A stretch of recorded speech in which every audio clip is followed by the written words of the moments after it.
गौ रूप धारिणी पृथ्वी से वृषभ रूपधारी धर्म ने पूछा कि कल्याणी क्यों इतनी दुखी हो, क्यों शोकाकुल हो, तुम्हारी पीड़ा का कारण क्या है। अपनी ओर से अनेक अनेक प्रश्न धर्म ने पूछे।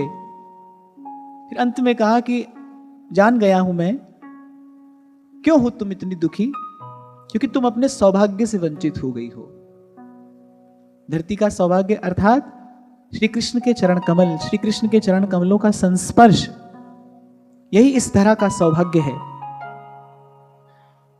क्यों भारत भूमि की यह श्रेष्ठ महिमा है, क्योंकि इस भूमि को परात्पर परब्रह्म पूर्ण पुरुषोत्तम साक्षात भगवान के चरण कमलों का संस्पर्श प्राप्त होता है। ये धरती भगवान के चरण कमलों से संस्पर्शित है। अपने हृदय पर प्रभु को धारण करने वाली ये भूमि है।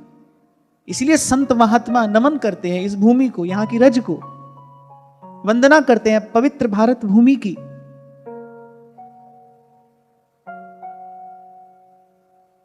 मनुष्य तो संसार में अनेक अनेक हैं, पर जो भारत भूमि पर जन्मे हैं वो विशेष सौभाग्यशाली है। तभी ध्रुवदास जी ने कहा है, ज्ञान सहित नर देह वर और भरत खंड में हुई। भारत में मनुष्य होकर अगर कोई जन्मा है, उसका विशेष सौभाग्य है। हाँ, और सौभाग्य क्या है भूमि का, क्योंकि इसका सीधा सीधा संबंध है प्रभु से। ऐसे तो भाई हरि व्यापक सर्वत्र समाना, भगवान की सत्ता तो जैसी भारत में है वैसी अमेरिका इंग्लैंड में भी है, वैसी ही रूस जर्मनी में भी है। भारत भूमि की विशेषता क्या है, यहां प्रेम ते प्रगट हो ही मैं जाना। जिसकी सत्ता सर्वत्र समान रूप से परिव्याप्त है, वही सर्व कारण सर्वशेषी ईश्वर यहां प्रकट होकर क्रीड़ा करता है, यहां प्रकट होकर लीला करता है, यहां प्रकट होकर अपने भक्तों को सुख देता है। विप्रधेनु सुर संत हित लीन मनुज अवतार, यह भारत भूमि की महिमा है। तो जब धर्म ने पहले अनेक अनेक बातें कही और फिर कहा कि हे माता, अब मैं जान गया हूं, तुम भगवान से वंचित हो गई हो, इसीलिए इतनी दुखी हो, इसीलिए इतनी पीड़ित हो। तो धरती ने कहा कि जो तुमने पूछा उसका उत्तर तो तुमने स्वयं ही दे दिया है। निश्चित ही मेरे दुख का, मेरी पीड़ा का यही कारण है, मैं अपने सौभाग्य से वंचित हो गई। जिनके चरणों को अपने हृदय प्रदेश पर धारण करके मैं गौरवान्वित होती थी, जिनके कारण मेरी महिमा तीनों लोकों में सबसे अधिक बढ़ चढ़कर हो रही थी, उन्हीं भगवान के चरणों से मैं वंचित हो गई। और भगवत स्मरण हुआ जब माता धरित्री को, धरती माता को, तो उन्होंने भगवान के कुछ विशेष गुण कहे। अच्छा, यहां एक बात बड़ी ध्यान देने की है, धरती ये नहीं कह रही है कि ये भगवान के गुण हैं, धरती कह रही है कि ये गुण भगवान में रहते हैं, क्योंकि भगवान तो निर्गुण और न्यारे, वो तो सब गुणों से परे हैं। लेकिन जितने भी सद्गुण हैं, जितने भी विलक्षण गुण हैं, वो भगवान को अपना आश्रय बनाकर वो भगवान में रहते हैं। भगवान तो गुणातीत है। नारद जी कह रहे ना, गुण रहितम कामना रहितम सूक्ष्मतरम अविच्छिन्नम अनुभव रूपम। वो तो निर्गुण है, न्यारा है, लेकिन जितने सद्गुण हैं वो भगवान में रहते हैं। वो एक क्षण के लिए भी भगवान को छोड़ते नहीं। हमारे ध्रुवदास जी भी कुछ ऐसा संकेत करते हैं, छवि ठाड़ी कर जोरे गुण कला चौर ढोरे, द्युति से वतन गोरे रति बलि जात है। जब श्यामा शाम नित्य निकुंज में दिव्य कल्पतरु की छांव में विराजमान होते हैं, तो एक और गुण और एक और कला मूर्तिवंत होकर प्रिया और लाल को चौर ढुराने की सेवा करते हैं। गुण जो है ना, वो भगवान के सेवक हैं, गुण भगवान के आश्रित हैं। इसलिए धरती ने कहा कि जिनमें ये सब गुण निवास करते हैं, हाँ, भगवान में निवास करने से ये भगवदीय गुण हो जाते हैं। प्रभु के पास तो जो भी जाएगा वो प्रभु का ही हो जाएगा। और प्रभु की ये उदारता है, प्रभु की ये कृपालुता है, प्रभु अपना सा कर देते हैं। इसलिए भगवान को दाता कहा है। भगवान सबसे श्रेष्ठ दानी है। वस्तु का दान तो मनुष्य भी करता है, रिद्धियों सिद्धियों का दान तो देवता भी करते हैं, पर भगवान क्यों दाता है? क्यों कहा दाता एक राम, देने वाला एक ही है। क्यों? क्योंकि भगवान अपने आप को दे देते हैं। जानत तुम्हें हो ही जाई। हमारे ध्रुवदास जी कहते हैं ना, जो वाक को देखे है जाई, सो रूपवंत है जाई। भगवान अपने आप को दे देते हैं। इसीलिए कहा है कि उनके जैसा दानी कोई नहीं है। और कैसे दे देते हैं कि रंच प्रेम में अपने आप को बेच देते हैं, अपने आप को हार जाते हैं। तो भगवान की कृपा करुणा का स्मरण हो रहा है कि वो भी क्या दिन थे, वो भी क्या समय था जब मेरा सौभाग्य उत्कर्ष पर था। दिन रात अपने प्रभु के चरण कमलों को अपने हृदय से लगाए मैं उस परमानंद का भोग कर रही थी।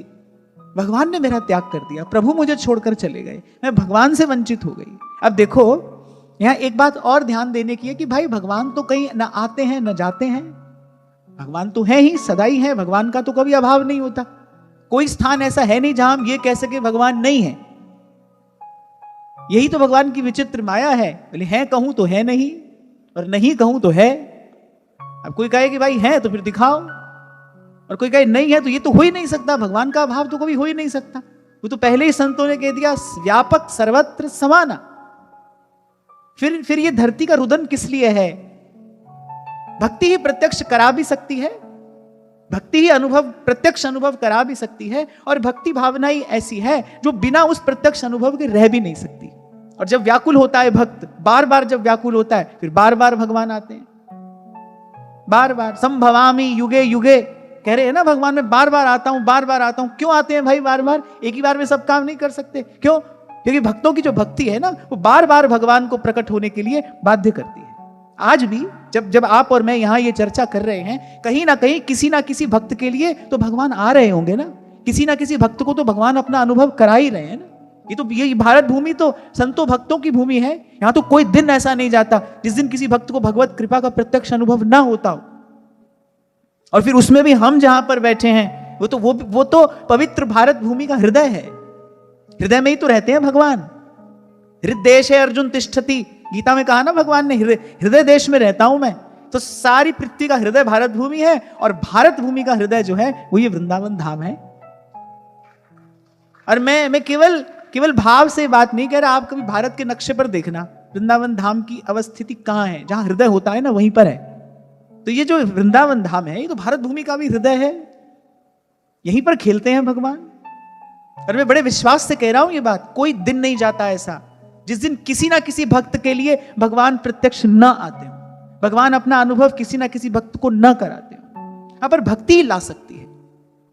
इसलिए तुलसी बाबा कह रहे हैं हरि व्यापक सर्वत्र समाना, प्रेम ते प्रगट हो ही मैं जाना।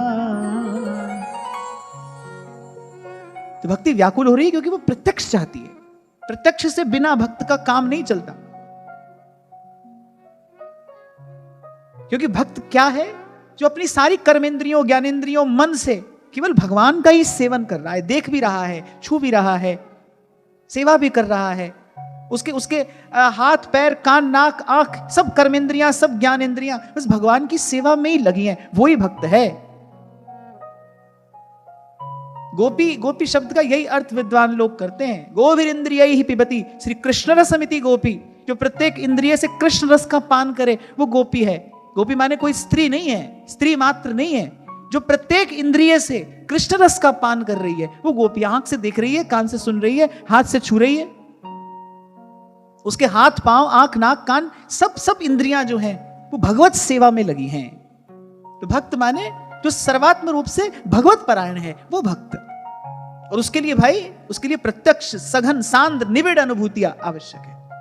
इसीलिए सेवक जी ने कहा प्रेमी अनन्य भजन ना होई, जो अंतर्यामी भजय मन में। भगवान जाने लगे जब अपने धाम को, उद्धव जी क्यों उदास हो गए? अरे वो तुम तो गोपियों को सिखाने गए थे, श्री कृष्ण तो सदा है, सर्वत्र है। अब जब श्री कृष्ण जा रहे हैं तुम का एक उदास हो रहे हो? पूछो भाई, भगवान का रूप ऐसा ही है, भगवान के गुण ऐसे ही हैं, भगवान का नाम ऐसा ही है, श्री कृष्ण का माधुर्य ऐसा है कि एक बार जिसने चखा उस अमृत बिंदु को, उसके बिना फिर उसका रह पाना संभव नहीं है। तभी तो नारायण स्वामी ने गाया जाहि लागी लगन घनश्याम की, जाहि लागी लगन घनश्याम की। ऐसी थोड़ी भगवान का नाम चित्त चोर है। चित्त चोर चुरा लेते हैं चित्त को। उसके फिर उसके बाद इनके बिना रह पाना कठिन नहीं होता, असंभव होता है। तभी तो घनानंद ने कहा, कौन सी पार्टी पढ़े हो लला, मन लेहू देहू छटांक नहीं। बोले ले तो हमारा सब कुछ लिया और दिया बदले में कुछ भी नहीं। बोले कौन सी पाठशाला में ये व्यापार की रीत सीख कर आया है तू, कौन सी पार्टी पढ़े हो लला, मन लेहू पे देहू छटांक नहीं। हाँ, पर मैं कहूंगा कोई बड़भागी होता है, अनेक जन्मार्जितम पुण्यम कृष्ण भक्ति प्रजायते, कोई बड़भागी होता है जिसके जन्म जन्म के पुण्य पूर्ण हो जाते हैं, उसका चित्त चुराते हैं भगवान, उसका चित्त वित्त हरते हैं भगवान। पर भगवान के गुण ऐसे हैं, भगवान का रूप ऐसा है, प्रभु के नाम का माधुर्य ऐसा है, प्रभु की लीला की माधुरी ऐसी है, एक बार कोई चख ले। इसीलिए एक स्थान पर नारायण स्वामी कहते हैं कि भाई कि ये निर्गुण निराकार ज्योति सकल व्याप रही। हाँ, बोलिए ये सब बातें अच्छी हैं, ठीक हैं, पर कब तक इन सब का विचार कब तक करना चाहिए, कब तक इन सारी बातों पे ध्यान देना चाहिए। जो लो तो है नंद को कुमार नहीं दृष्टि पर्यो, तो लो तू भले बैठ ब्रह्म को विचार। बोले तब तक तो ये सब बात करो, अच्छी बात है। पर एक बार श्री कृष्ण मिल गए, एक बार इनका दर्शन हो गया, एक बार श्री कृष्ण का नाम मिल गया, श्री कृष्ण की कथा मिल गई, एक बार इनकी छवि छटा का दर्शन हो गया, बोले फिर कहीं और नहीं जा सकता है मन। व्यास जी एक श्लोक एक दोहा कहते हैं, मुझे ठीक से इस समय याद नहीं आ रहा, कह रहे जैसे दलदल में दुबली गैया धस जाए, हाँ कह रहे मोमन अटक्यो शाम सो, मोमन अटक्यो शाम सो फस्यो रूप में जाए, कह रहे चहल पर है निकसे नहीं मनो दूबरी गाय। फिर प्रयास तो करता है, किया, फिर निकल नहीं पाया इससे। इस दलदल में धस जाती है ना दुबली गैया, और दलदल कैसा होता है, जितना कोई उससे निकलने का प्रयास करेगा उतना उसमें धसता चला जाएगा। ऐसे अरे मोमन अटक्यो शाम से धसो रूप में जाए, श्री कृष्ण के उस रूप पंक में, उस दलदल में धस गया है मेरा मन जाकर। खैर ये तो रसिक हृदय संवेद्य बात है, नहीं तो भाई हाँ है भगवान है, आधे से ज्यादा तो इसी में ही संतुष्ट है भाई, होगा, हमको क्या लेना देना है, हमारे को तो बढ़िया खाना पीना मिल रहा है, मौज मस्ती हो रही है, बंगला गाड़ी सब कुछ है, हमको क्या लेना है, कहीं होगा भगवान। जो कुछ बेचारे ढूंढने निकलते हैं वो थोड़ी सी अनुभूति पाते हैं, बैठ जाते हैं, थोड़ा सा कहीं प्रकाश अनुभव हुआ और बैठ गए। ये तो भक्त है जिसको आंख के सामने चाहिए, जो हाथ से छुएगा, जो हाथ से सेवा करेगा, जो कान से प्रभु के बोल सुनेगा, जिसकी सब इंद्रियां लग जाएंगी, रम जाएंगी रूप में, रस में।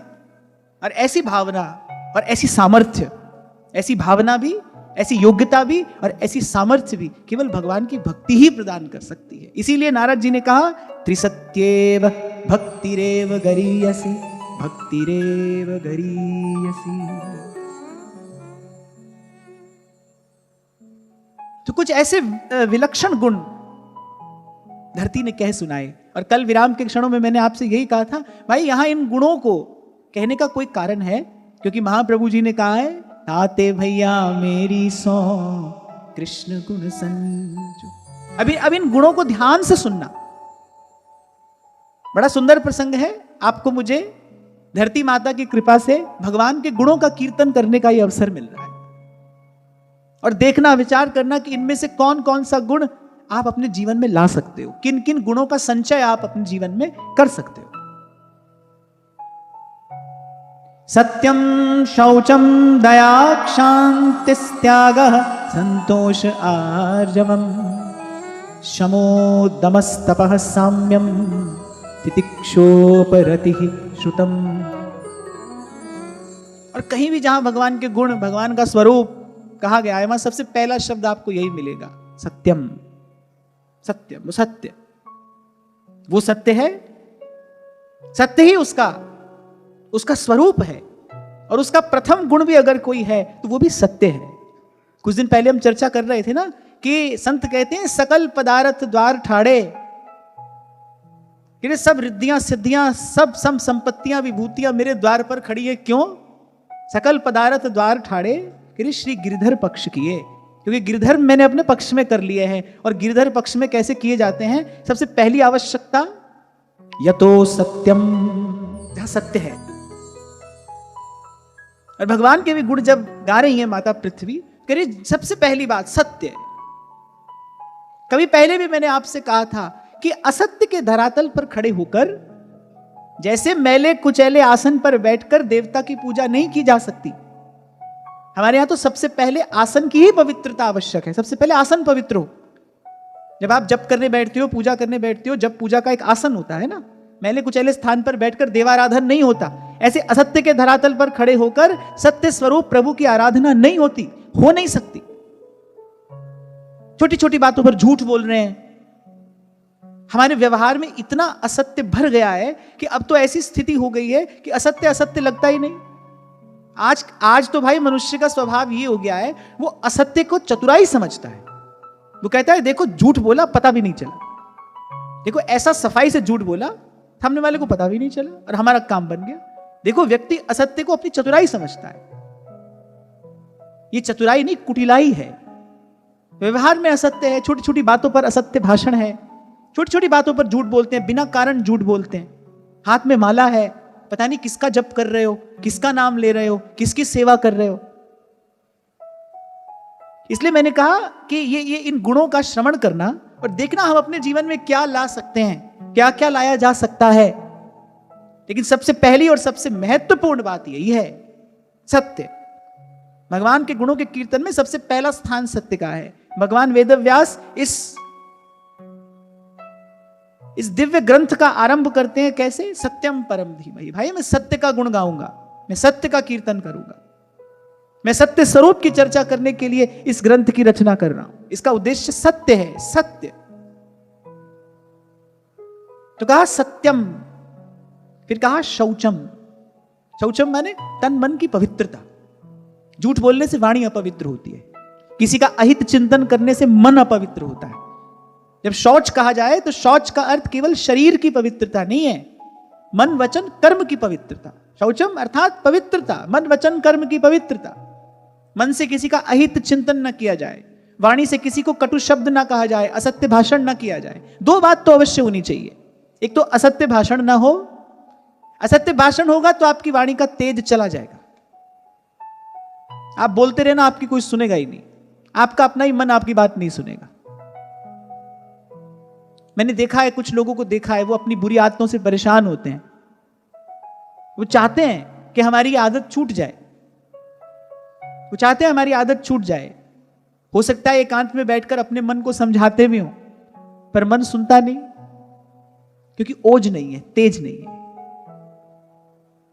एक व्यक्ति कहता है, उसकी बात सारा संसार सुनता है, सुनता भी नहीं है, मानता भी है। और एक व्यक्ति है, उसके घर के ही लोग, उसके बंधु बांधव, अरे उसके अपने बच्चे उसकी बात नहीं सुन रहे हैं। क्यों? ऐसा क्यों है? क्योंकि वाणी में तेज नहीं है। असत्य भाषण से वाणी का तेज चला जाता है, मिथ्या भाषण से वाणी का तेज चला जाता है, कटु भाषण से वाणी का तेज चला जाता है।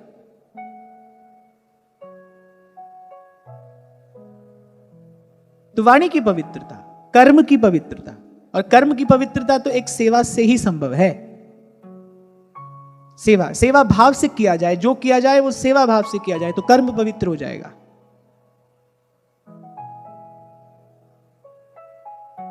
और किसी का अहित चिंतन न किया जाए, सर्व के प्रति सद्भाव रखने से मन पवित्र होता है। जो कभी आपको मैंने कहा था ना कि 2 मिनट 5 मिनट सबके हित के लिए नाम जप करना, कीर्तन करना, किस लिए? हमारे मन में पवित्रता है, इस भाव से मन पवित्र होता है।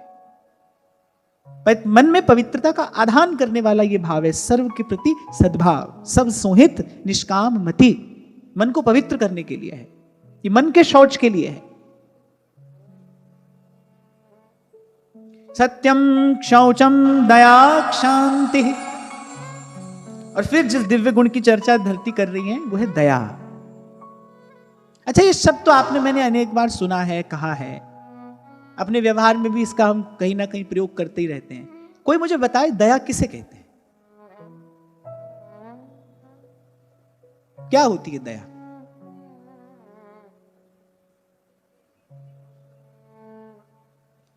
जोर से बोलो।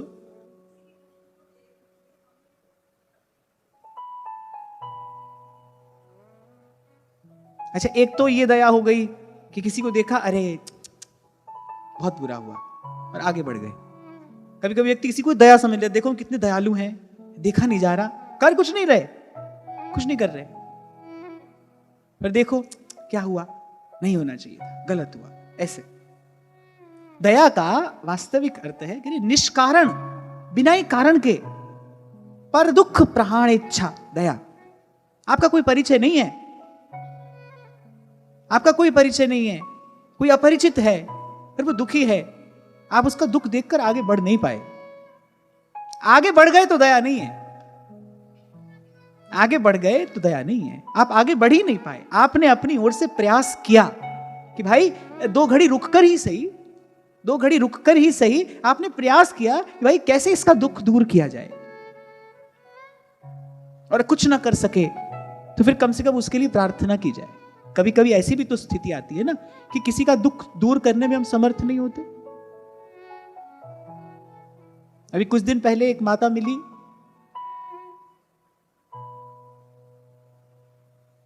एकाएक पुत्र की मृत्यु जैसी दुखद घटना जीवन में घट गई। अब ऐसी माता को किस प्रकार सांत्वना दी जा सकती है?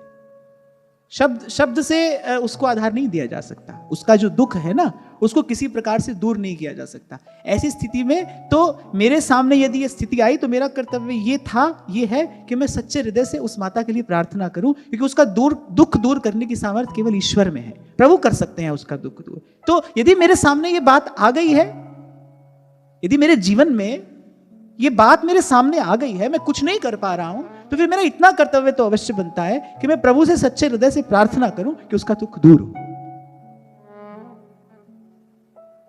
तो दया का जो वास्तविक अर्थ है ना वो है कि बिना ही कारण के, भाई अपने किसी का दुख देखकर तो व्यक्ति व्याकुल हो ही जाता है, विचलित हो ही जाता है, फिर निष्कारण बिना कारण किसी का भी दुख देखकर आप दुखी हो गए आपने, और आपने ईमानदारी से प्रयास किया, निष्कारण पर दुख प्रहाण इच्छा, सो दया, दूसरे का दुख दूर करने की जो इच्छा है वो दया है। और कबीर तो कहते हैं कि धर्म का पालन बाद में, पहले दया राख, धर्म को पाले और घर में रहे उदासी। और पहले भी शायद इस विषय पर हमने चर्चा की थी, भाई कलयुग का तो धर्म ही दया है, जीवे दया नामे रुचि। आप जीव मात्र पर दया का भाव रखेंगे, भगवत भजन में आपकी रुचि होगी, प्राणी मात्र के प्रति दया, और ये भगवान का गुण है, भगवान का गुण है ये। इनमें से कोई भी गुण आप में आए तो समझना कि भगवतीय गुण मुझ में अवतरित हुआ है। ये सब गुण तो भगवान में रहते हैं, एक क्षण के लिए भी भगवान को नहीं छोड़ते। जब कोई भगवान का भजन करता है तो कल जैसे मैंने आपको संकेत किया था ना, भाव का संक्रमण होता है। जब भक्ति आती है जीव और भगवान के बीच में, तो भगवान का सारा ऐश्वर्य माधुर्य, भगवान के सारे गुण वो धीरे धीरे किसी ना किसी अंश में भक्त के अंदर प्रतिस्थापित कर देती है, भक्त में स्थापित कर देती है भक्ति, भगवान का ऐश्वर्य, भगवान का माधुर्य, भगवान के गुण। जब भक्त तद्वत हो जाता है ध्यान करते करते, तो ऐसा देखने में आता है, ऐसा अनुभव होता है कि आप दर्शन तो भक्त का करते हैं, लेकिन आपको स्मरण उसके इष्ट का होता है, आपको स्मरण उसके आराध्य का होता है। कई बार मैंने उनका पावन स्मरण किया यहां से, अयोध्या के श्री गोपालाचार्य जी महाराज। आप यदि उनका दर्शन करो, हमने उनका दर्शन किया, आप उनका दर्शन करो, उनका दर्शन करते ही सहज में रामलला का स्मरण हुआ था। ऐसा गाढ़ा चिंतन है उनके जीवन में उनके इष्ट का, आप उनका दर्शन करेंगे आपको उनके इष्ट का स्मरण हो जाएगा। तो जब जीव और भगवान के बीच में भक्ति आती है ना, जब वो तार जुड़ता है, तो फिर भगवान के सारे गुण, भगवान का ऐश्वर्य माधुर्य किसी ना किसी अंश में, किसी ना किसी रूप में भक्त में आकर विराजमान होने लगते हैं। अब कोई पूछे भाई वहां से तो ये सब आ रहा है, यहां से क्या जाता है, भक्ति यहां से क्या ले जाती है? संत कहते हैं, अनेक जन्मार्जित पाप चौरम चौराग्रगण्यम पुरुषम नमामि ब्रजे वसंतम नवनीत चौरम। भगवान चुरा लेते हैं भक्त के सारे पाप। ऐसा दयालु कौन होगा बताओ? ऐसी करुणा कहां होगी, ऐसी दया कहां होगी? इसीलिए दयालु भगवान है। जीव में दया का कोई ना कोई अंश होता है किसी किसी जीव में, अन्यथा दया सिंधु तो भगवान ही है, और जीव में आएगा भी तो दया का एक बिंदु आएगा, भगवान तो दया के सिंधु हैं। क्या करते हैं, करें अनेक जन्मार्जित पाप चौरम। एक संत विनोद में कहा करते थे, बोले इतनो कालो कैसे है गयो, बोले कन्हैया इतो कारो कैसे है गयो। तो दूसरे महात्मा साथ में बैठे थे, बोले अरे क्या जन्म हो गए भक्तन के पाप चुराते चुराते, यहाँ थे कछु कारो सु पड़ गयो।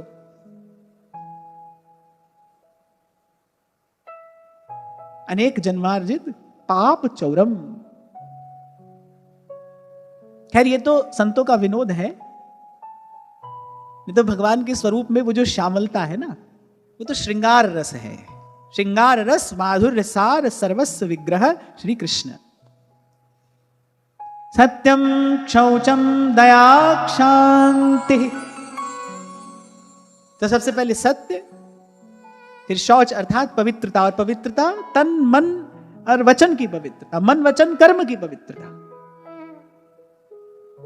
और फिर दया, बिना ही कारण किसी का दुख दूर करने की इच्छा है, ये दया है। और फिर अगला गुण है शांति। शांति माने क्रोध जय। भगवान को क्रोध नहीं आता, कभी आता दिखाई भी पड़े तो समझना नाटक कर रहे हैं। जैसे महाभारत के मैदान में भीष्म पितामह पर झपटे, जब सबको ऐसा लगा क्रोध आ गया, क्रोध आ गया, यानी क्रोध नहीं आया था। क्रोध पर तो भगवान ने जय प्राप्त कर ली है। शांति भगवान का गुण है, क्रोध नहीं आता है उन्हें। अगर आता भी है तो उसके मूल में केवल एक ही कारण होता है, और वो होता है अपने भक्त पर किसी ना किसी प्रकार से अनुग्रह, कृपा करने के लिए क्रोध आता है। तो शांति ये गुण है। और फिर अगला गुण है त्याग। सत्यम शौचम दया शांति त्याग। और अभी थोड़ी देर पहले जो मैंने आपसे कहा, उनके जैसा त्यागी और कोई नहीं है, जो अपने आप का भी दान कर दे, जो अपने आप को ही दे दे। बड़े बड़े त्यागी आपने संसार में देखे होंगे, पर भगवान जैसा त्यागी कोई नहीं है। अपने ही हाथ से बना भी दी द्वारिका, और अपने ही हाथ से सब समेट कर और बैठ गए अश्वत्थ वृक्ष की छाया में जाकर। मन मस्त मगन, मन मस्त मगन, मन मस्त मगन, अब क्या बोल। सब बनाकर सब समेट कर। ये तो मैं उस दिन कह रहा था कि अनेक अनेक मतों में वो कहते हैं एक तो ईश्वर है बनाने वाला, एक शैतान है मिटाने वाला। हमारे यहाँ शैतान है ही नहीं। हमारे यहाँ तो थोड़ी बहुत शैतानी हमारा कन्हैया ही कर लेता है, और किसी शैतान की यहाँ पर आवश्यकता भी नहीं है, स्थान भी नहीं है। यहाँ तो जो है यही है, एको हम द्वितीयो नास्ति। यहाँ धर्म अगर भगवान का वक्षस्थल है तो अधर्म भगवान की पीठ है। और इसी समता को प्राप्त करने के लिए यहां सब साधन है। मैं सेवक सचराचर रूप राशि भगवंत, रूप राशि भगवंत। तो भगवान का त्याग विलक्षण है, वो अपने आप को दे देने वाले हैं। अपना समस्त ऐश्वर्य, अपना समस्त विभू छोड़ देते हैं भक्त के हृदय में रंच मात्र प्रेम देखकर। द्वारिका के दिव्य भवन में, दिव्य मंदिर में अनेक अनेक रत्नाभरणों से सुसज्जित द्वारिकाधीश विराजमान है। एक भक्त आता है, कोई एक भक्त आता है, भगवान कहते हैं भाई तुम्हारा दुख हमसे देखा नहीं जाता, बड़ी दूर से पैदल चलकर आते हो। भक्त रामदास जाते हैं प्रत्येक एकादशी को द्वारिकाधीश का दर्शन करने, उनका नियम है। प्रभु का हृदय करुणाद्र हो जाता है भक्त को देखकर। भाई तुम बार बार आते हो, हमसे देखा नहीं जाता, तुम अपने कुटिया में ही बैठकर भजन क्यों नहीं कर लेते। भक्त ने कहा भाई हमारा नियम है, जब तक जीवन धारण करेंगे तब तक तो एकादशी के दिन आपका दर्शन करने आएंगे। नंगे पांव आएंगे, पैदल आएंगे, दूर से आएंगे, पर दर्शन करने तो आएंगे। श्री कृष्ण से दुख देखा नहीं जाता। मैंने अच्छा चलो ठीक है, तुम नहीं मानते, फिर हम ही चलते हैं तुम्हारे साथ। जब मैंने पहली बार ये प्रसंग पढ़ा था ना जीवन में, तो बुद्धि ने विचार किया कि देखो हजारों भक्त रोज दर्शन करने आते होंगे, इनको किसी से कोई लेना देना नहीं था क्या, एक भक्त के लिए चल दिए। और द्वारिका के उस दिव्य महल के समान मंदिर का त्याग करके उस भक्त के पीछे चल दिए जिसकी कुटिया में बैठने के लिए आसन भी नहीं था, जिसके घर 2 समय का भोजन भी नहीं है, उस भक्त के पास तन ढकने के लिए पूरा वस्त्र भी नहीं है। अरे तुम्हारी द्वारिकाधीश की सेवा कैसे करेगा, कोई विचार नहीं किया। और हजारों भक्त आते होंगे, किसी से तुम्हारा कोई लेना देना नहीं था, चल दिए एक भक्त के पीछे। सब सुख छोड़कर प्रभु चल दिए भक्त के पीछे। भाई जहां भक्त रहेगा वहां हम भी रहेंगे, जैसे भक्त रखेगा वैसे वैसे वैसे रहेंगे। और रहस्य की बात तो यही है, भगवान भक्त को थोड़ी रखते हैं। भक्त कहता है ना, प्रभु जिस हाल में आप रखोगे मैं रहूंगा, जहां ले चलोगे वहां मैं चलूंगा, जहां नाथ रख दोगे वहां मैं रहूंगा। प्रभु मुस्कुराते हैं, बोले बेटा ये दशा तो मेरी है, तू जैसे रखेगा वैसे मैं रहूंगा, तू जहां ले चलेगा वहां मैं चल दूंगा। भक्त के हाथ में आने के बाद तो ये दशा भगवान की हो जाती है। क्यों हो जाती है? क्योंकि अपनी भगवत्ता का त्याग कर देते हैं भगवान भक्ति के लिए।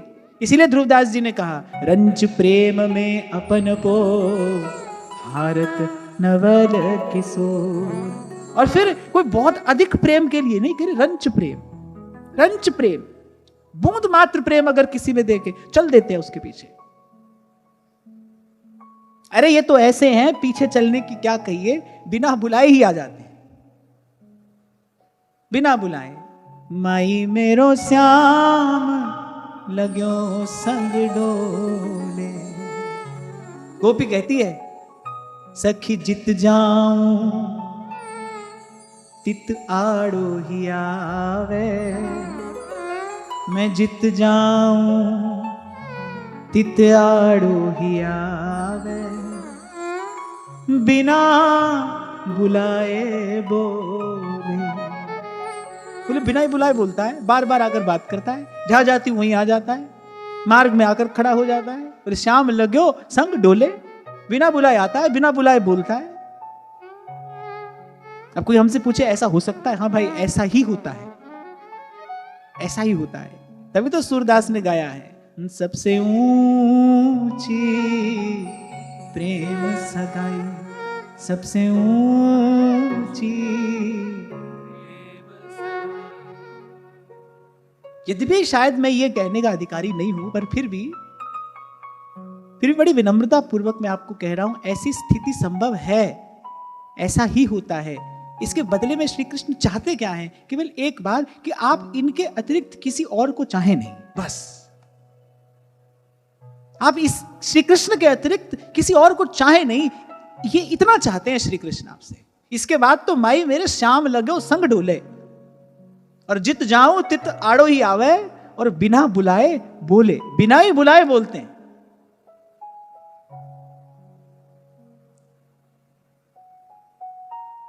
इसीलिए माता धरित्री ने इस गुण का कीर्तन किया, त्याग। इनके जैसा त्याग कहां देखने को मिलेगा? अपने आप का ही दान कर दिया, भक्त के सुख के लिए अपना सर्वस्व, अपनी प्रभुता छोड़ देते हैं प्रभु, अपना सब विभु सब ऐश्वर्य त्याग कर चल दिए द्वारिकाधीश, एक भक्त के लिए, एक भक्त के भाव के पीछे। भाई ऐसा त्यागी आपको कहीं देखने को नहीं मिलेगा। और इन गुणों का जो कीर्तन किया जा रहा है, और जहां आरंभ में मैंने कहा कि देखें हम अपने जीवन में कौन सा गुण ला सकते हैं, और हम अपने जीवन में कितने अंश में ये गुण ला सकते हैं, कितने अंश में, क्योंकि जीव तो भाई अल्प है ना, उसकी सामर्थ्य बहुत थोड़ी है। पर इन सब गुणों में से कितने गुण, कितने अंश में हम अपने जीवन में ला सकते हैं, पर ला अवश्य सकते हैं। अगर ऐसा संभव नहीं होता तो फिर आचार्य ये नहीं कहते कि ताते भैया मेरी 100 कृष्ण गुण संचु। अगर ऐसा ना हो सकता तो फिर महाप्रभु ये बात कहते नहीं। तो थोड़ा थोड़ा दोहराते भी चलना। सबसे पहला गुण सत्य, दूसरा शौच अर्थात पवित्रता, मन वचन कर्म की पवित्रता, तीसरा दया, सत्य शौच दया, चौथा शांति नहीं क्षांति, क्ष क्षत्रिय वाला क्ष होता है ना, क्षांति, क्षांति अर्थात क्रोध जय, अपने क्रोध को जीतना, यह क्षांति है।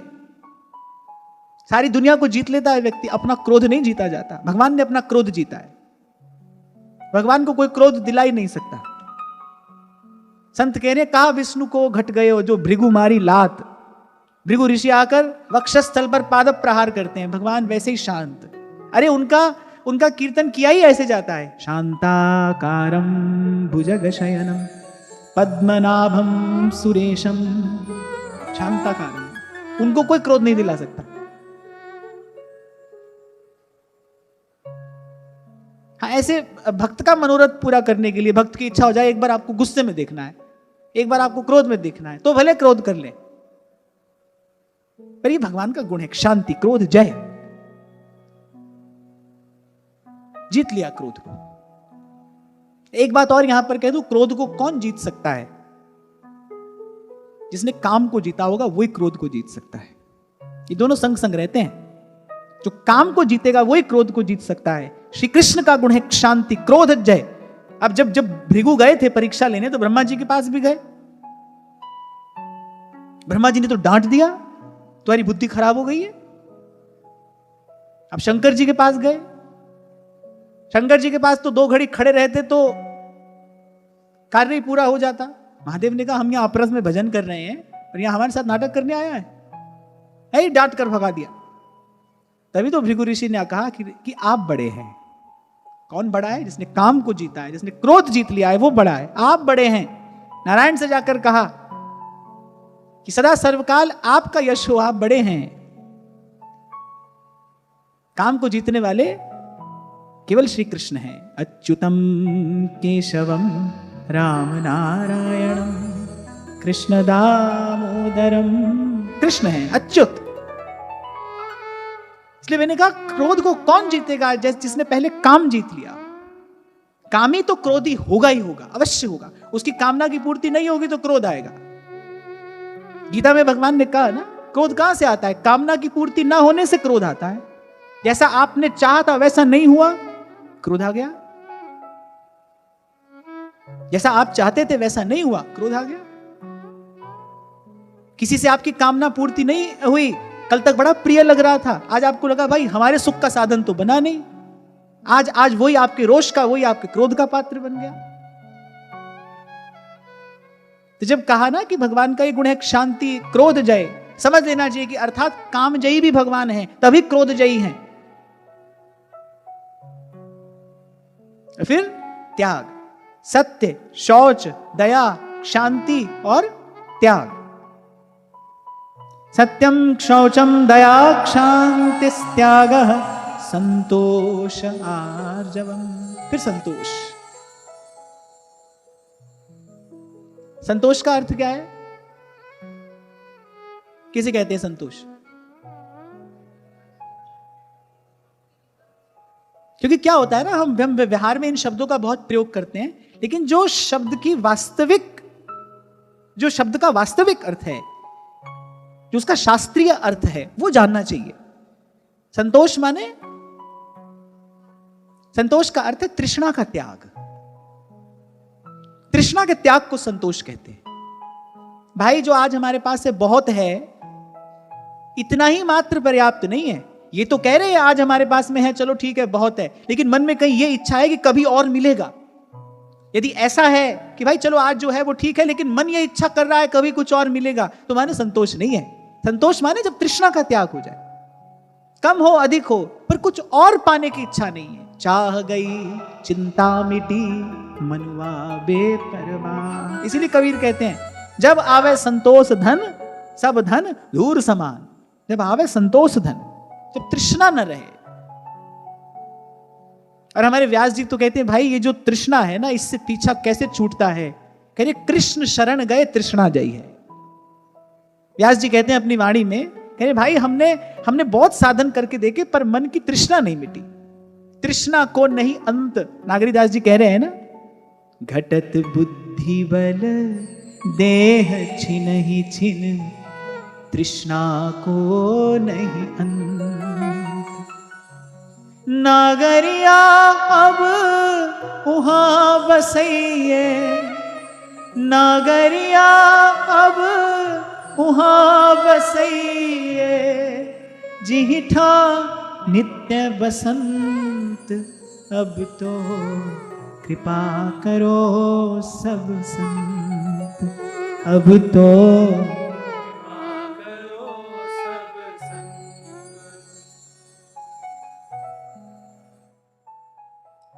या तन मन सो भ्रमत भ्रमत ही, या तन मन सो भ्रमत भ्रमत ही, है गए दिवस अनंत। अब तो कृपा करो सब संत, अब तो कृपा करो सब तो कृपा करो सब संत, अब तो कृपा करो सब संत। या तन मन सो भ्रमत भ्रमत ही, या तन मन सो भ्रमत भ्रमत ही, है गए दिवस अनंत, अब तो कृपा करो सब संत, अब तो कृपा करो सब संत, अब तो कृपा करो सब संत, अब तो कृपा करो सब संत। घटत बुद्धि बल देह छिन छिन, तृष्णा को नहीं अंत।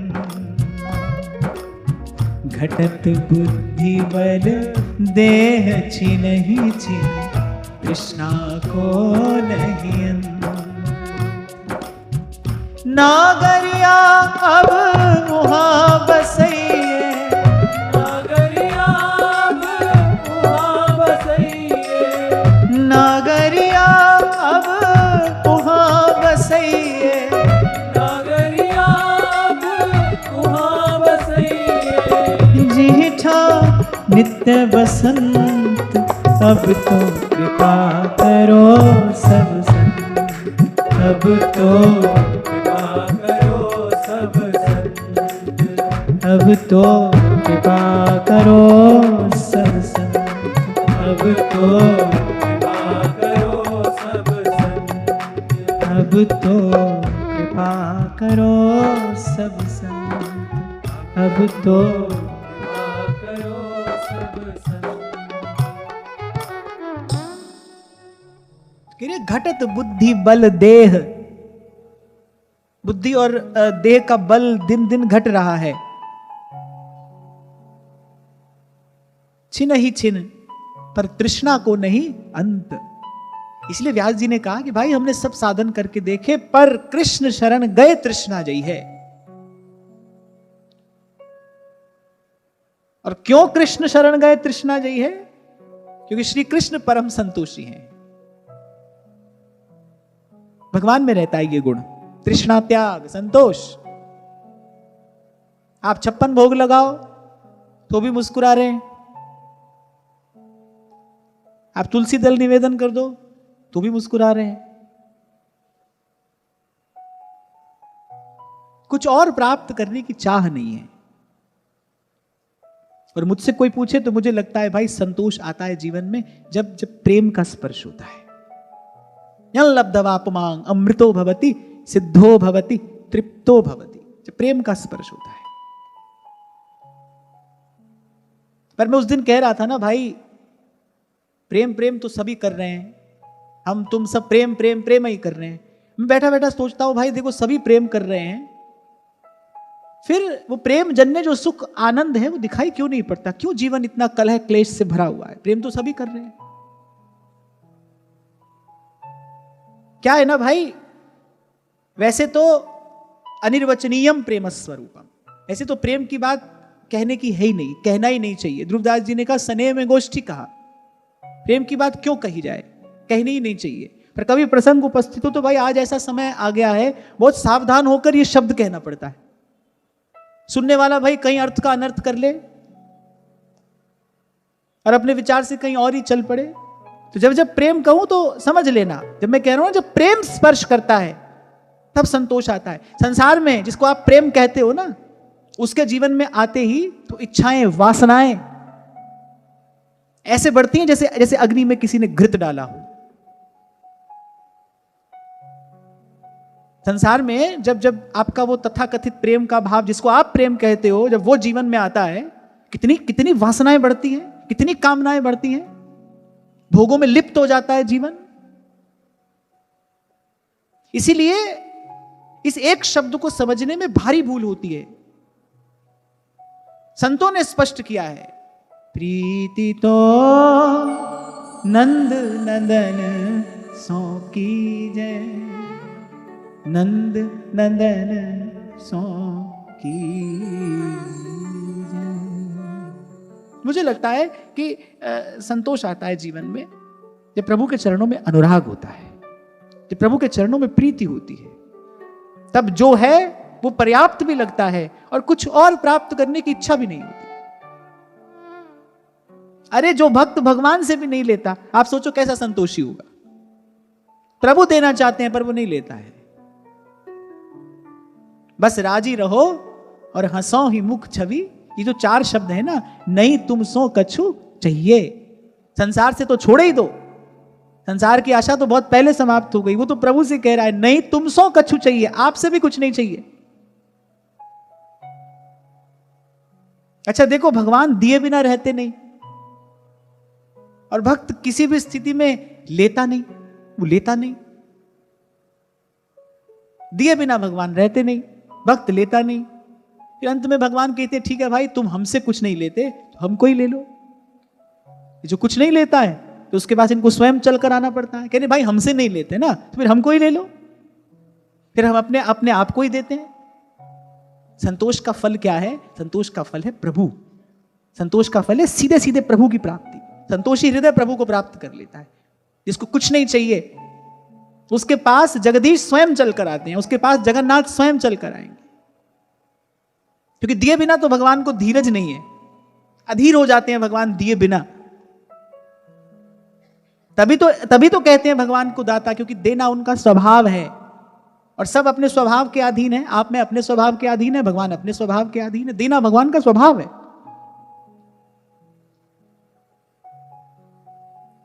तो सत्य, शौच, दया, शांति, त्याग, संतोष। और फिर अगला गुण जो भगवान में रहता है, आर्जवम। आर्जवम माने सरलता। मनस्येकम वचस्येकम कर्मण्येकम। आर्जवम, मन वचन कर्म से एक। कई बार पहले भी हमने इस बात पर चर्चा की ना, साधु का गुण क्या है, कैसे पहचाना जाए साधु को? जो मन वचन कर्म से एक हो।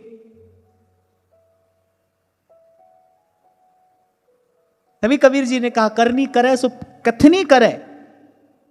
हाँ, बोले कथनी करे, जो हम कहें वो करे। बोले कथनी करे सो पूत हमारो, और कहनी कहे सो नाती। जो केवल हमारा कहा दूसरे को कह रहा है, बोले वो तो दूर खड़ा है हमसे। हम जो कह रहे हैं, हमारे कहने पर जो कर रहा है, बोले वो हमारा पुत्र है, माने थोड़ा और पास है। कहनी करे सो पूत हमारो, और कहनी कहे सो नाती। बोले रहनी रहे सो गुरु हमारो, रहनी के हम साथी। रहनी रहे सो गुरु हमारो। जो कहे, जो सोचे वही कहे, और जो कहे वही करे। मन वचन कर्म से एक हो। क्षमा करना, हमारी जो चेतना है ना, हमारा जो जीवन है, खंड खंड बटा है, टुकड़ों टुकड़ों में बटा है। कितनी दिशाओं में हमारी चिंतन की धारा बहती है, कितनी दिशाओं में हमारी जीवन धारा बहती है। किसी के साथ कैसे, किसी के साथ कैसे।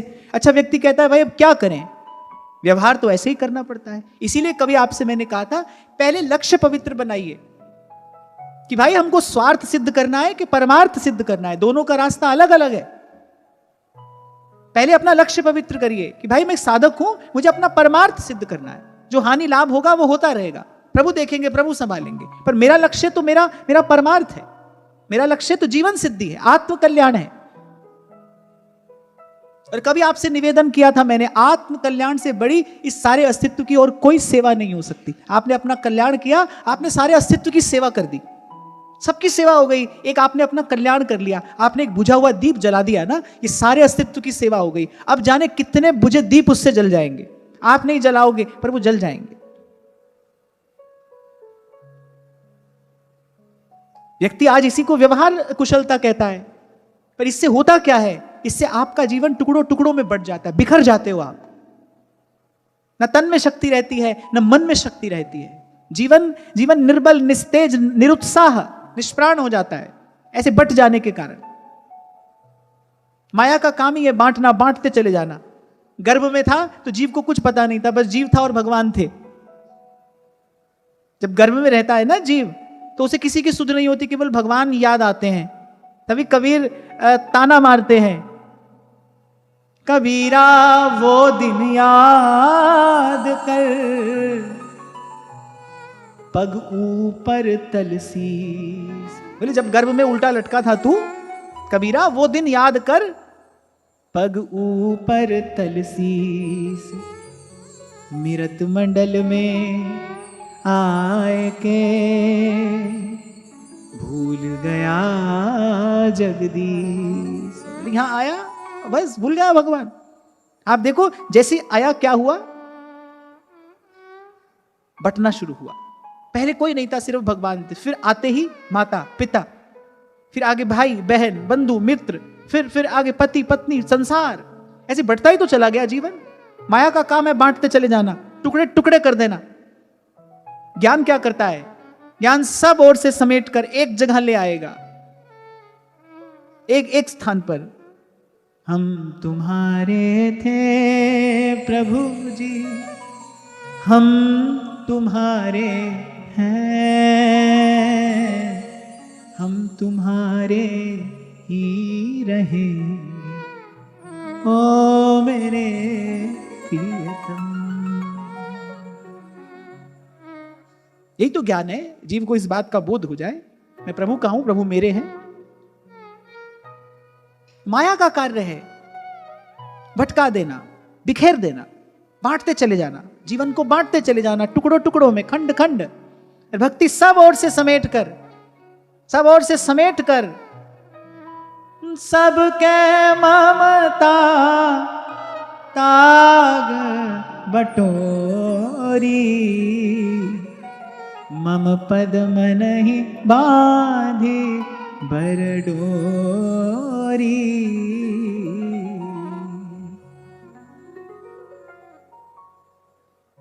तो देखना, भगवान ने कहा कि दो ही बात अच्छी नहीं लगती भाई हमको, मोह कपट छल छिद्र न भावा। और व्यवहार में रहने वाला आदमी भाई छल कपट से नहीं बच सकता, वो छल कपट उसको करना ही पड़ता है।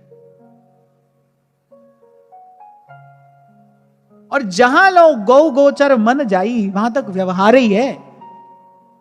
ध्यान देना, जहां तक आपकी दृष्टि जा रही है, आपकी बुद्धि जा रही है, ये सब व्यवहार ही तो हो रहा है, व्यवहार हो रहा है। किसी सभा में जाओ, वो तुम्हारी प्रशंसा करेगा, तुम उसकी प्रशंसा करो। इसलिए एक साल भर से मैंने ये बात का निर्णय लिया कि भाई नहीं, कहीं नहीं जाना है, हमको कहीं भी नहीं जाना है। क्योंकि देख रहा था मैं कि भाई वो व्यवहार का, प्रपंच का वो जो दूषण है, वो तो घर में भी बना है, यहां पर भी वही का वही। फिर यहां आए ही किस लिए? मिथ्या भाषण, दंभ, कपट, ये सब वृत्तियां तो छूटनी चाहिए भाई। अब प्रभा भजन का मार्ग मिला है, पर मैंने देखा वहां भी वही सब है, यहां भी वही सब हो रहा है। हम आपको बुलाएं, आप हमको बुलाओ, हम आपकी प्रशंसा करें, आप हमारी प्रशंसा करो। पब्लिक बेचारी बैठी बैठी ताली पीटती रहे। क्या है ये?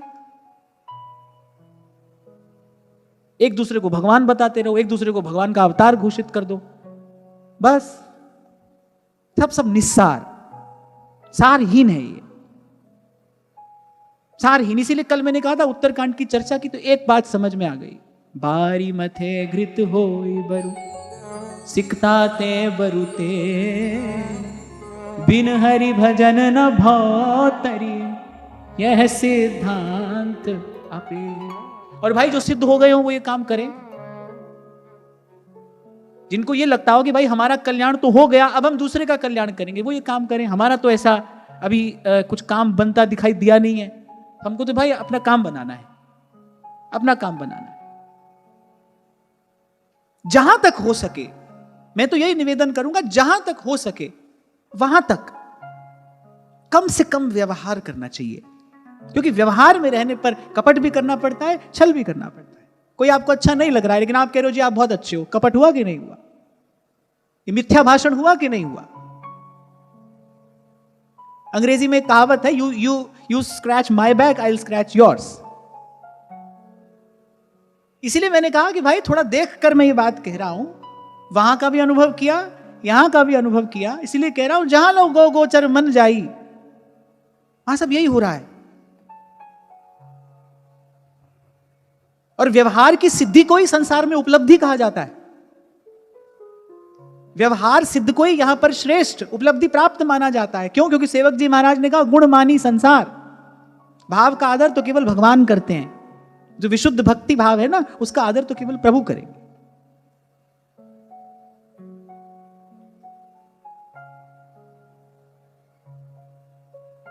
इसीलिए व्यास जी ने कहा भाई प्रेम का ग्राहक तो केवल नंद का कुमार है, खोटे दास अनन्य को गाहक नंद कुमार। इसीलिए कहा प्रीति तो नंद नंदन से कीजिए, उसका मोल तो ये जानता है और कोई नहीं। खैर हम तो इस दिव्य गुण की चर्चा कर रहे थे। आर्जवम्मा ने सरलता कब आएगी? जब सत्य के प्रति आपकी आस्था दृढ़ होगी, जब आपका लक्ष्य सुनिश्चित हो जाएगा कि भाई नहीं, यहां हानि लाभ कुछ भी होता रहे, लेकिन हमको परमार्थ सिद्ध करना है, अपना स्वार्थ सिद्ध नहीं करना है। जैसे कभी आपको मैंने कहा था बाहर 10 बार बात बिगड़ जाए, देखना मन की बात ना बिगड़ जाए। मन मैला नहीं होना चाहिए। हाँ, पर यह बात मैं कै साधक के लिए रहा हूं, जो साधक है उसके लिए यह बात आवश्यक है। और फिर यह भगवदीय गुण है आर्जवम, मन वचन कर्म से एक।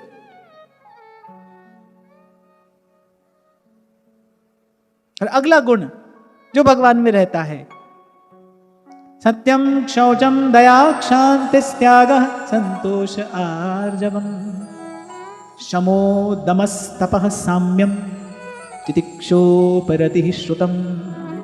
शम, जानते हो शम क्या होता है?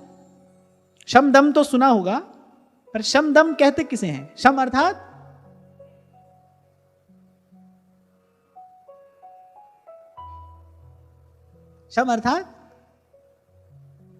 मनस्थैर्यम, मन की स्थिरता को शम कहते हैं। जब आपका मन स्थिर हो जाए, चलायमान ना हो, सुख पाए फूले नहीं और दुख पाए बिललाए, इस गुण को शम कहते हैं। दम अर्थात जो बाह्येंद्रियों का निग्रह है, बाह्येंद्रिय निग्रहत्वम दम। पहले दम साधा जाता है, फिर शम सदता है। शम दम।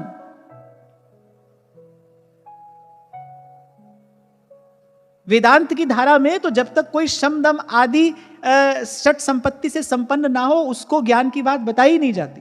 उसे कहा जाता है पहले ये पात्रता अर्जित करो, पहले आपके जीवन में कुछ संयम, कुछ नियंत्रण होना चाहिए, मन स्थिर होगा तो ये बात समझ में आएगी। पर ये बात तो आपके मेरे लिए भी आवश्यक है, और ये भगवान का दैवी गुण है। शमो दमस तपः साम्यम।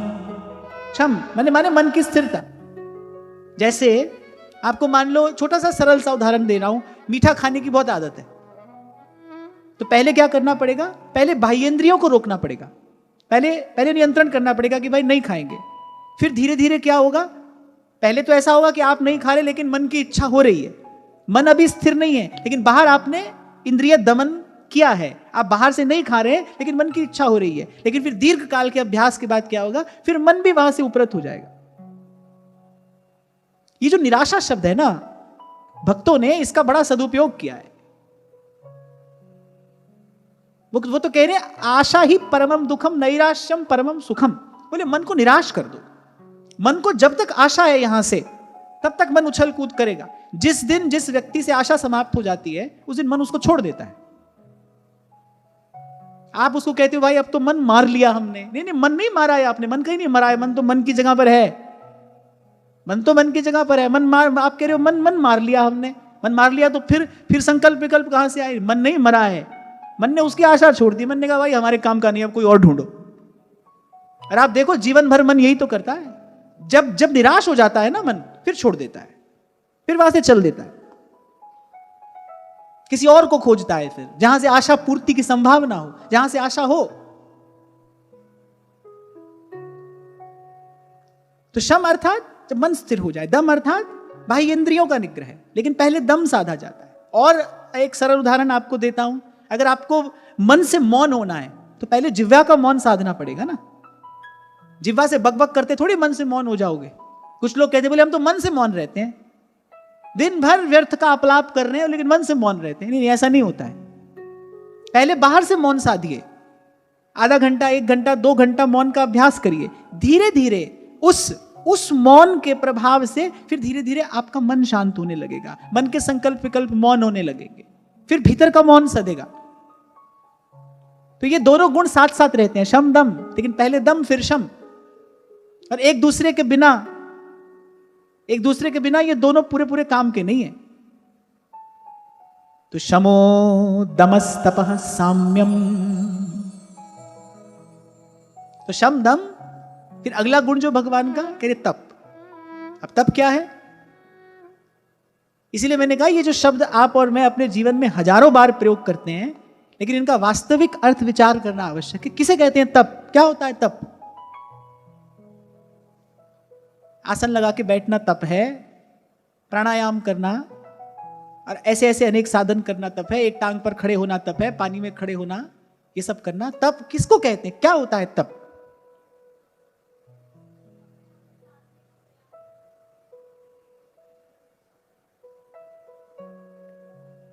तप का वास्तविक अर्थ है स्वधर्म पालनम, अपने धर्म का पालन करना तप है। किसी भी परिस्थिति के आ जाने पर अपने धर्म पालन से जो च्युत नहीं होता वो महान तपस्वी है। वो भले गृहस्थ हो, ब्रह्मचारी हो, विरक्त हो, साधु हो, कोई हो, लेकिन यदि अपने धर्म का पालन कर रहा है, किसी भी परिस्थिति के आने पर जो धर्म पालन से च्युत नहीं होता, तो धर्म का पालन करना नहीं छोड़ता, वही परम तपस्वी है। एक माता घर में रहते हुए यदि अपने परिवार का पोषण ईमानदारी से कर रही है, पातिव्रत के भाव को अपने हृदय में रखकर और अपने परिवार का पालन पोषण ईमानदारी से कर रही है, किसी भी स्थिति के आ जाने पर, अनुकूल प्रतिकूल परिस्थिति के आ जाने पर यदि अपने धर्म से विचलित नहीं होती, तो घर में गृहस्थ में रहती हुई वो माता महान तपस्विनी है। तप के लिए वन की आवश्यकता नहीं है, तप के लिए आसन जप की आवश्यकता नहीं है, तप के लिए आवश्यकता है स्वधर्म पालन की, अपना धर्म पालन करना, किसी भी स्थिति में अपने धर्म पालन को न छोड़ना, ये तप है। इसीलिए कभी मैंने आपसे कहा था, भाई जिस पवित्र भूमि पर हम जन्मे हैं, यहां पर जन्मा एक एक व्यक्ति तपस्वी हो सकता है, एक एक व्यक्ति साधु हो सकता है। और यहां तो व्यवस्था ऐसी ही थी कि ब्रह्मचर्य आश्रम में प्रवेश कराकर अंत में सन्यासी बनाकर ही किसी को यहां से विदा किया जाता था। कोई सन्यासी होकर ही जाता था। यो न द्वेष्टि न कांक्षति। अब बताओ तप कर सकते हो कि नहीं? सभी लोग तप कर सकते हो कि नहीं? और एक बात और, जीवन में शक्ति का आधान तप से ही होता है। भगवान के नाभि कमल से ब्रह्मा जी प्रादुर्भूत हुए, कुछ समझ में नहीं आ रहा था क्या करूं, कोई सृष्टि का ओर छोर कुछ पता ही नहीं चल रहा था। दो शब्द सुनाई पड़े ना, आगे ये प्रसंग आएगा। दो शब्द ब्रह्मा जी को सुनाई पड़े, कौन से? त और प। तप करो। तप करने से क्या होगा? शक्ति का संचय होगा। जो अपने कर्तव्य का पालन करता है उसके तन में बल और मन में उत्साह बना रहता है। गीता में भगवान ने कहा, स्वे स्वे कर्मण्यभिरतः संसिद्धिम लभते नराः। भले अपने अपने कर्म का पालन करने वाला अंत में सिद्धि प्राप्त करता है। सबका प्रसाद सिद्धि तो है। तो अगर कोई विद्यार्थी है तो ईमानदारी से विद्या अर्जित करे। कल मुझसे शायद किसी बच्चे ने यह प्रश्न पूछा था यहां कि हम विद्यार्थी हैं, हम अपने कर्तव्य का क्या पालन करें? जो विद्यार्थी है वो ईमानदारी से विद्या अर्जित करे कि विद्या अर्जित करके किसी ना किसी प्रकार से समाज की, राष्ट्र की सेवा करूंगा। उस समय विद्योपार्जन जो है उसके लिए वही कर्तव्य है, वही धर्म है। और किसी भी धर्म का पालन करते करते सतत भगवत स्मरण किया जाए, ये हमारे आचार्यों का दिया हुआ मार्ग है। अपने कर्तव्य का पालन करते हुए भगवत स्मरण, भगवत चिंतन निरंतर होता है। क्योंकि भाई इतने विषम संसार में, इतने विकृत समय में, इतनी प्रतिकूल परिस्थितियों में अपना धर्म पालन करने की योग्यता, वो शक्ति आएगी कहां से? जब तक जीवन में भजन नहीं होगा, जब तक जीवन में प्रभु का नाम नहीं होगा, तब तक वो शक्ति कहां से आएगी? प्रतिकूलता आएगी तो भी फिसल जाओगे, और अनुकूलता तो आती ही इसलिए है। प्रभुता पाए काय मद नाई। चारों ओर का वातावरण देखोगे, आपको लगेगा अरे सब कर रहे हैं, हम क्यों नहीं कर सकते, हम क्यों नहीं कर रहे? कुछ लोग तो ऐसा कहते हैं, भाई हमको करना पड़ता है।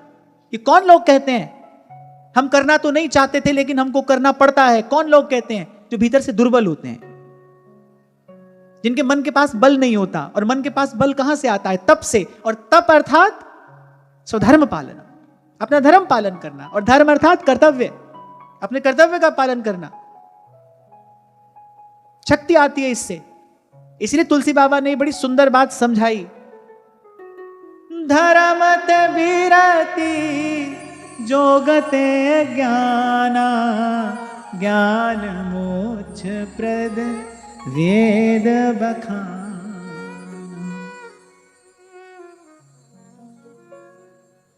और कर्तव्य पालन की जो सीमा है, क्योंकि यहां यह भी बताना आवश्यक है ना। आप कोई कहे कि भाई उन्होंने ही कहा था घर वालों की सेवा करो, यही धर्म है, पर कर्तव्य पालन की भी फिर एक सीमा है। इसका विवेक सत्संग से प्राप्त होता है, इसका विवेक सत्संग से मिलेगा।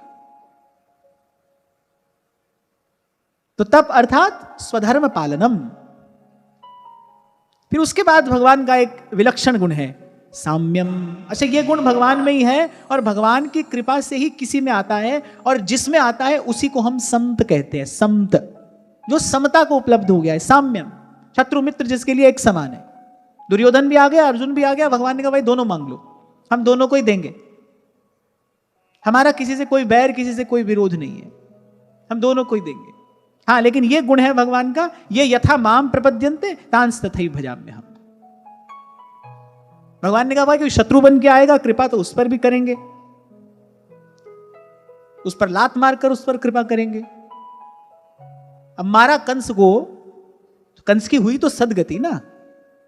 शिशुपाल का शिरोच्छेद किया भगवान ने भरी सभा में, पर शिशुपाल को परम गति तो प्राप्त हुई। तो भगवान ने कहा भाई जो जैसे आएगा उसको वैसे हम उत्तर दे देंगे, पर करेंगे कृपा ही, क्योंकि हमारे लिए सब बराबर है।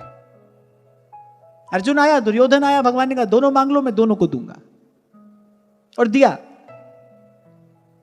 यही बात तो एकादश स्कंद में भगवान ने उद्धव जी से कही थी, और उद्धव जी ने कहा भाई मनुष्य के लिए तो यह संभव नहीं है, मनुष्य के लिए तो यह संभव नहीं है कोई शत्रु मित्र समान हो जाए। अरे बड़े बड़े ऋषि मुनियों को क्रोध आ जाता है, विपरीत परिस्थिति होने पर, प्रतिकूल परिस्थिति होने पर बड़े बड़े तपस्वी तेजस्वी मनीषी क्रोध कर बैठते हैं।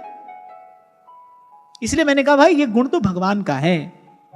ए गुण साधन ते नहीं होई, तुम्हारी कृपा पावन कोई कोई। इसीलिए नवदा भक्ति के प्रसंग में भगवान ने कोई और शब्द ना प्रयोग करके संत शब्द का प्रयोग किया। सातव सम मोहि मैं जग देखा, मोते अधिक संत करि देखा। संत भक्त भी कह सकते थे, पर भगवान ने संत शब्द का प्रयोग किया। संत माने जो समता को उपलब्ध हो गया है, सम हो गया, जो कि ज्ञानी भक्त का लक्षण है। भगवान को तत्व से जिसने जान लिया होगा वही सम होगा। उससे पहले दृष्टि का भेद समाप्त नहीं होता जब तक अभेद का अनुभव ना हो जाए। जब तक अभेद का अनुभव नहीं होगा तब तक दृष्टि भेद नहीं जाएगा। शत्रु मित्र उदासीन बुद्धि भाव साम्यम। शत्रु मित्र दोनों से उदासीन है, और जो ब्रह्मभूत है, इसलिए मैंने कहा जो जिसने अभेद का अनुभव कर लिया है वही भेद बुद्धि से मुक्त हो पाएगा। और जब तक भेद बुद्धि है, जब तक भेद बुद्धि है तब तक पूर्ण शांति का अनुभव नहीं हो सकता। तब तक कोई ना कोई क्षोभ, कोई ना कोई विकार आपके भीतर हलचल पैदा करता रहेगा। इसलिए बड़ी ऊंची बात है संत हो जाना, सबसे ऊंची बात है। भगवान ही कह रहे हैं मोते अधिक संत करी लेखा। किसी को भी संत नहीं कह दिया जाता है। जैसे प्रेम का, भक्ति का साधारणीकरण हो गया, ऐसे इस संत शब्द का भी आज कितना व्यापारीकरण हो गया है, कितना साधारणीकरण हो गया। कोई भी संत हो गया, अपना मन चाहा और बस कह दिया संत। संत का ये गुण है। अरे भगवत रसिक देव तो कह रहे इतने गुण जामे सो संत। इतने गुण कितने? श्री भागवत मध्य जस गावे, श्रीमुख कमला कंत। हरि को भजन साधु की सेवा, सर्वभूत पे दाया। हिंसा दंभ लोभ छल त्यागे, विष सम देखे माया। सहनशील आशय उदार, अति धीरज सहित विवेकी। इंद्रिय जित अभिमान न जाके, गए अनन्य व्रत एक ही। और फिर करे जगत को पावन, और भगवत रसिक तासु की संगति। तीनों ताप नसावन, इतने गुण जामे सो संत। ऐसे नहीं कहा भगवान ने समहात्मा सुदुर्लभा। जब भगवान ने कहा ना समहात्मा सुदुर्लभा, कैसा महात्मा दुर्लभ है, उससे पहले क्या क्या कहा भगवान ने? वासुदेव सर्वमिति समहात्मा सुदुर्लभा। भाई जो हमारे अतिरिक्त कुछ देखता ही नहीं है, उसको हमारे अतिरिक्त कुछ नहीं दिखता, वो जान गया है कि जो सब कुछ है ये भगवत स्वरूप ही है। कबीर संत हैं, इसीलिए उन्हें संत कबीर कहा जाता है। वो संत हैं, उनकी वाणी प्रमाण देती है उनके अनुभव का। साईं के सब जीव हैं कीड़ी कुंजर दोए, कापे तू दया करे कासो निर्दय हुए। किस पे दया करे, किससे निर्दय हो? साईं के सब जीव हैं कीड़ी कुंजर दोए।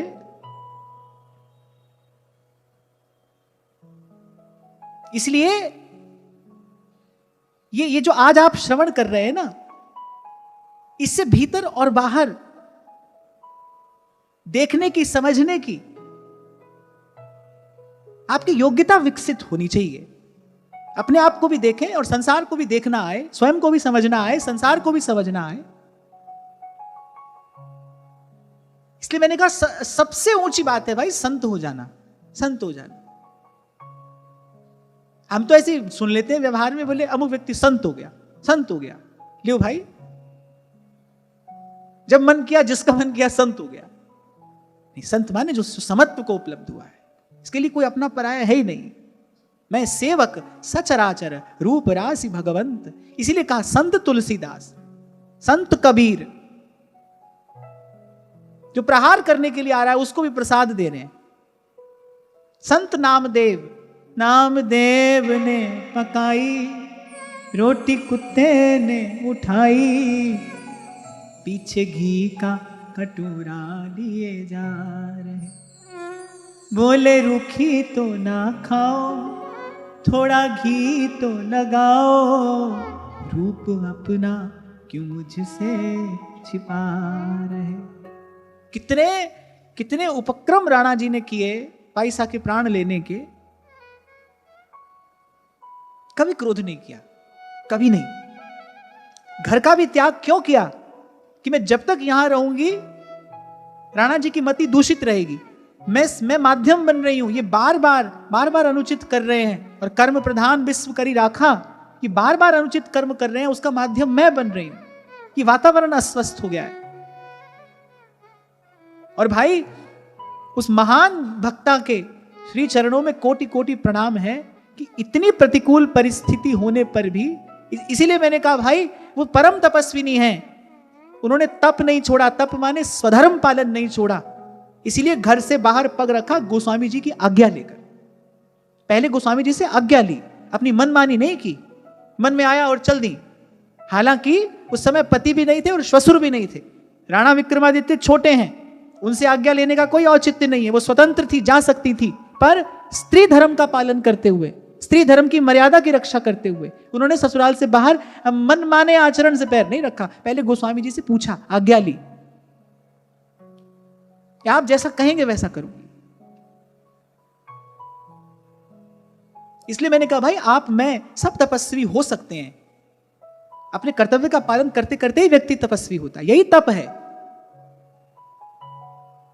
एक बात मैं आपसे पूछूं आगे बढ़ने से पहले, कि जब ये चर्चा हम सुनते हैं तो कहीं ना कहीं किसी ना किसी प्रकार से मन को थोड़ी शांति का अनुभव तो होता है, मन शांत होता है। क्यों होता है? कल भी मैंने आपसे बात कही थी, ये मेरा स्वर नहीं है, ये कोई मेरी बुद्धि का विलास नहीं है। जो शब्द मैं यहां से कह रहा हूं, इन श्लोकों में, इन शब्दों में वो ऊर्जा, वो शक्ति, वो चेतना है।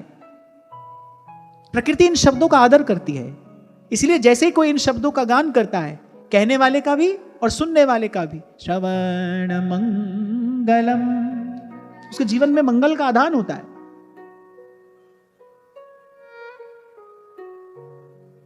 और जिन शब्दों में ऐसी पवित्रता है, जिन शब्दों के श्रवण मात्र से हमारा मन शांत होने लगता है, आप सोचो यदि तदनुकूल आचरण हम करने लगे, यदि थोड़ा सा भी ऐसा आचरण हमारे जीवन में हो जाए, तो आप देखो फिर कहां वो सुख दूर है, कहां मन की शांति दूर है। विराम के क्षण में ये बात मैंने इसलिए कही कि भाई ये बड़ी दिव्य चर्चा है, फिर ये कहना सुनना, ऐसे ही कहना सुनना ना रहे। आज जो आपने श्रवण किया देखना, खोजना, कौन सा गुण कितने अंश में हम अपने जीवन में ला सकते हैं, किस कृष्ण गुण का हम संचय कर सकते हैं। तो सबसे पहले सत्य, फिर शौच, फिर दया, शांति, त्याग, संतोष, और फिर आर्जवम अर्थात सरलता, शम, दम, तप और साम्य। तो आगे की चर्चा कल करेंगे। आज की वार्ता ही श्री जी के चरणों में निवेदन करते हुए, महाराज श्री के चरणों में प्रणाम। आप सबके हृदय स्थित प्रभु को